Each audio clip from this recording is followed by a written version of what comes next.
Hoje, gente, vamos fazer a correção, né, do PET 5, né? Então, vamos fazer o gabarito do PET 5 do segundo ano das semanas 1 e 2, né? Que trabalha com o tema aí de ondas sonoras. Vamos lá para a questão número 1.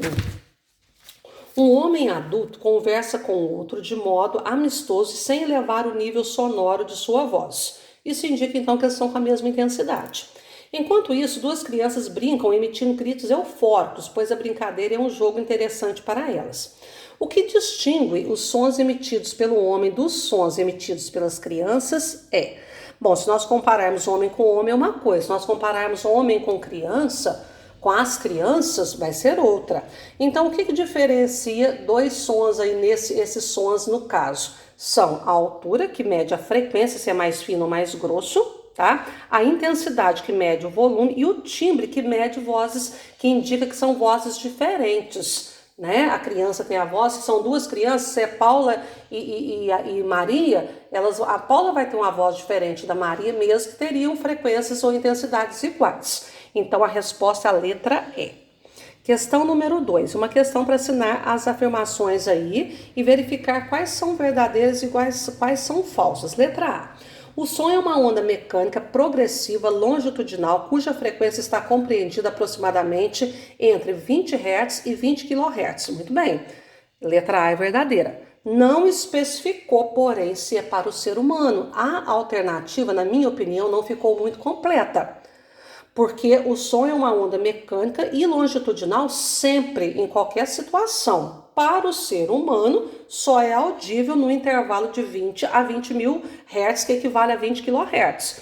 Então, ela é verdadeira para o ser humano. Então, algumas dessas proposições dessa questão, na minha opinião, ficaram assim um pouquinho ambíguas. Letra B. O ouvido humano é capaz de distinguir dois sons de mesma frequência e mesma intensidade, desde que as formas das ondas sonoras correspondentes a esses sons sejam diferentes. Os dois sons têm timbres diferentes, verdadeiro. Se tiver a mesma frequência, a mesma intensidade, mesma frequência, por exemplo, agudo e agudo, intensidade, mesmo volume. Como é que eu vou distinguir dois sons diferentes? Pelo timbre, né? Pela forma das ondas. Letra C. A altura de um som é caracterizada pela frequência da onda sonora. Um som de pequena frequência é grave, baixo, e de som de grande frequência é agudo, alto. Isso é verdadeiro, essa proposição aí não tem ambiguidade. Letra D. Uma onda sonora com comprimento de onda de 10 milímetros é classificada como ultrassom. Aí que vem.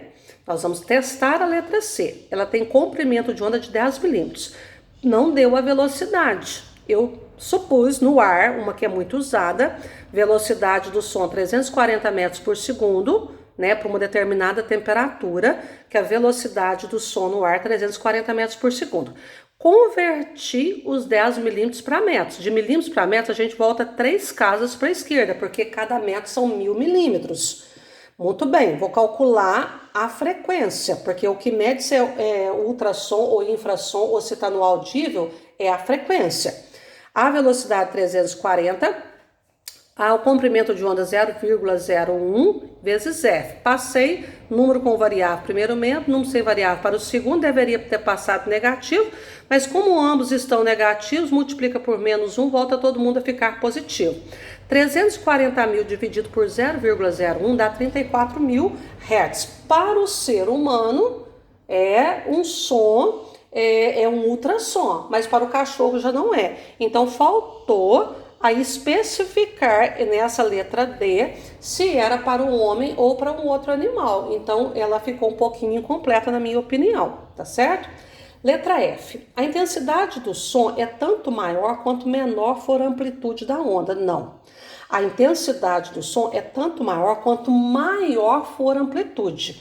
Né? A altura está relacionada com frequência, com o número de oscilações. A intensidade, o volume, está relacionado com a amplitude, né, da onda sonora. Então, essa afirmação letra E está errada. Questão número 3. Um homem assiste a um musical dentro de um teatro que possui ótimo isolamento acústico, ou seja, tem uma acústica boa, né? Ao ouvir o som de um piano, um violão e um violino tocando a mesma nota musical. Quando fala a mesma nota musical, é a mesma frequência, é o mesmo dó, ou o mesmo lá, ou o mesmo si. O homem teve a condição de distinguir cada um dos instrumentos. Qual é a qualidade das ondas sonoras que permitiu tal distinção? É o timbre, né? Notas musicais de sons, aliás, de mesma frequência. Os três sons emitidos pelos três aparelhos tinham a mesma nota musical, a mesma frequência. Se tiverem o mesmo volume, terão a mesma intensidade. Então, o que distingue um do outro é a forma da onda, que é o timbre, letra E, tá certo? É uma questão muito comum aí nos exercícios de física e em diversos vestibulares, Enem, etc. Já caiu uma questão muito parecida com essa aí no Enem. Questão número 4. Uma fonte de ondas sonoras está imersa em água, emitindo ondas de frequência 740 Hz. Sabendo que o comprimento de onda das ondas produzidas pela fonte é de 200 centímetros, determine a velocidade de propagação das ondas sonoras na água. Então, deu a frequência 740 Hz, deu o comprimento de onda de 200 centímetros, está querendo saber a velocidade. Qual que é a equação? Velocidade, comprimento de onda vezes frequência. Comprimento de onda 200 vezes a frequência 740 dá 148.000 centímetros por segundo, porque o comprimento de onda está em centímetros. Mas para a água, né, não é que está errado, né? Eu poderia deixar assim. É mais comum dar a velocidade no sistema internacional metros por segundo. Como cada metro tem 100 centímetros, de centímetros para metro a gente volta 2 casas para a esquerda, ó. 1, 2. Então daria 1.480 metros por segundo, tá certo?